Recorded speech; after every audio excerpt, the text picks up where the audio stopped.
L'application TikTok, connue pour son contenu viral et sa popularité fulgurante auprès des jeunes, se retrouve une nouvelle fois au cœur d'une vive controverse en Algérie. La plateforme chinoise est accusée de véhiculer des contenus jugés dégradants, dangereux ou contraires aux valeurs morales du pays. Un débat s'est récemment intensifié à l'Assemblée populaire nationale (APN) où un député a ouvertement appelé au blocage de TikTok, relançant la question de la régulation des réseaux sociaux dans un pays où la jeunesse représente une large frange de la population connectée. Un appel au blocage de TikTok. El Esperluette Croisillon 039. Intervention du député Bouali. C'est Abdelbasset Bouali, député du parti El Moustakbal, qui a provoqué un électrochoc en saisissant officiellement le Premier ministre Nadir Larbaoui pour lui demander de bloquer ou du moins de restreindre sévèrement l'accès à TikTok en Algérie. Dans une question écrite transmise au service du gouvernement, le parlementaire évoque un impératif de protection des mineurs contre des contenus qu'il juge immoraux, mensongers et dangereux pour l'intégrité physique et psychologique des jeunes utilisateurs.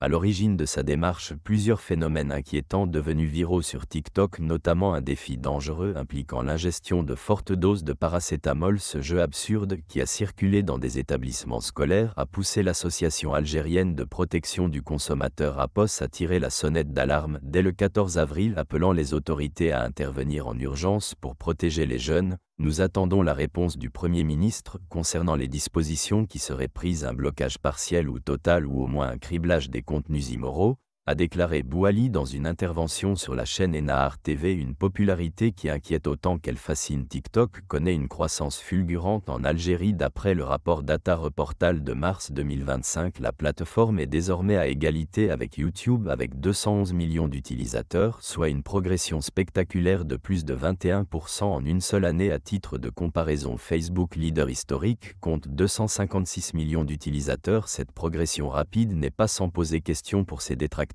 Elle s'explique autant par l'attrait pour les contenus légers et humoristiques que par la prolifération de vidéos jugées provocantes, souvent réalisées par des influenceurs en quête de visibilité, quitte à enfreindre les normes sociales et légales en vigueur. Des affaires judiciaires qui se multiplient. Loin de se limiter à un débat théorique, les inquiétudes soulevées par TikTok ont déjà donné lieu à plusieurs interventions judiciaires et arrestations.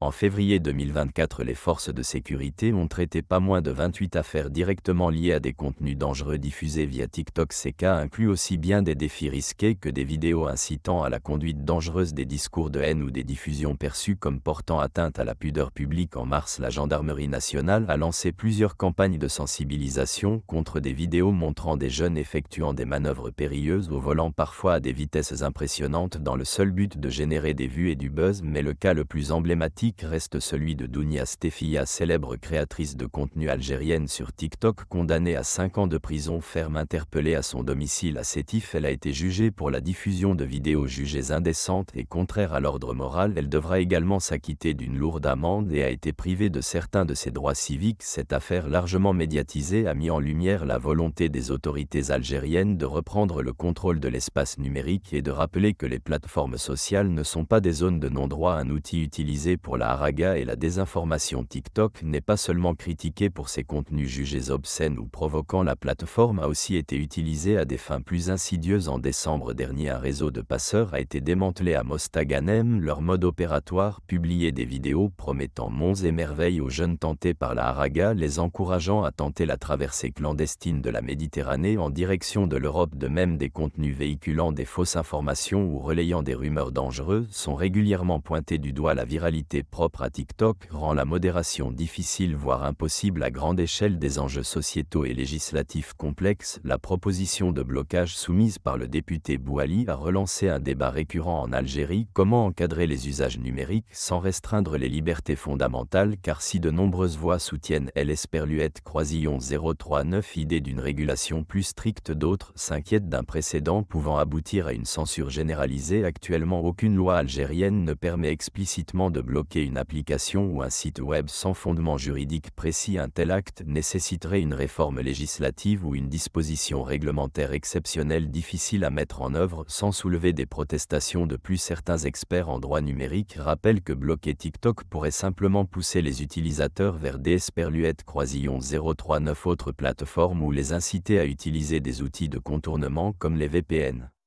Ce qui soulèverait encore plus de questions sur l'efficacité réelle d'une telle mesure, entre outils de création et dérive sociale. Il ne faut pas non plus oublier que TikTok est aussi un outil d'expression. De nombreux jeunes l'utilisent pour partager des vidéos artistiques, humoristiques, éducatives ou culturelles, des initiatives citoyennes, des campagnes de sensibilisation et même des cours de langue y trouvent leur place. C'est cette dualité qui rend le débat si complexe. TikTok peut à la fois être un levier de créativité et un vecteur de dérive, selon l'usage qu'en font ses utilisateurs.